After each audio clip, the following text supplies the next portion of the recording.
ശാലോം എന്ന എബ്രായ പദവും ശ്ലോമോ, ശൈനോ എന്നീ സുറിയാനി പദങ്ങളും വെളിവാക്കുന്നത് ആത്മാവിൻ്റെ മൂന്നാമത്തെ ഫലമായ സമാധാനത്തെയാണ്.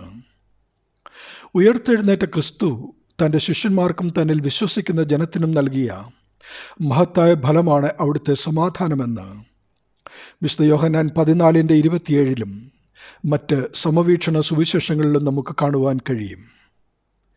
വിശുദ്ധ കുർബാനയിൽ പട്ടക്കാരൻ ആശീർവദിച്ചു നൽകുന്നതും ക്രൈസ്തവർ അന്യോന്യം സ്നേഹത്തോടെ ആശംസിക്കുന്നതും ഇതുതന്നെയാണ്.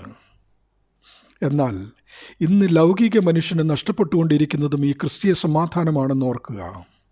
അവിടെയാണ് വിഷയത്തിൻ്റെ പ്രസക്തി. ഭൂമിയിലും സ്വർഗത്തിലുമുള്ള സകലത്തെയും പുത്രനെ കൊണ്ട് തന്നോട് നിരപ്പിപ്പാനും പിതാവിന് പ്രസാദം തോന്നിയതിനാലാണ് മനുഷ്യന് ഈ സമാധാനം സാധ്യമായത്.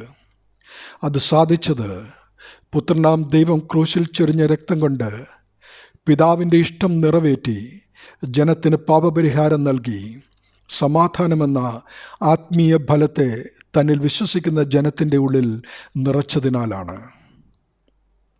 ആഴ്ചവട്ടത്തിൻ്റെ 1-ാം നാളായ ആ ദിവസം നേരം വൈകിയപ്പോൾ ശിഷ്യന്മാർ ഇരുന്ന സ്ഥലത്ത് യഹൂദന്മാരെ പേടിച്ച് വാതിലടച്ചിരിക്കെ യേശു വന്ന് നടുവിൽ നിന്നുകൊണ്ട് നിങ്ങൾക്ക് സമാധാനമെന്ന് അവരോട് പറഞ്ഞതുപോലെ സാത്താൻ നമ്മുടെ ഉള്ളിലേക്ക് കടക്കാത്തവണ്ണം നമ്മുടെ ഇന്ദ്രിയങ്ങളായ വാതിലടച്ചാൽ ദൈവത്തിൻ്റെ ആത്മാവ് നമ്മുടെ ഉള്ളിൽ നിന്നുകൊണ്ട് നമുക്ക് ക്രിസ്തീയ സമാധാനം പകർന്നു തരും.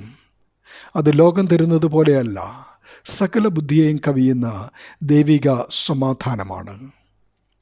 ക്ഷണികമായ ഈ ലോക സമാധാനമല്ല, ശാശ്വതമായ ക്രിസ്തീയ സമാധാനം നമ്മളുടെ ഹൃദയങ്ങളിൽ വാഴുവാൻ സർവേശ്വരൻ നമ്മെവരെയും സഹായിക്കട്ടെ. ദൈവനാമം മഹത്വപ്പെടട്ടെ. ആമീൻ.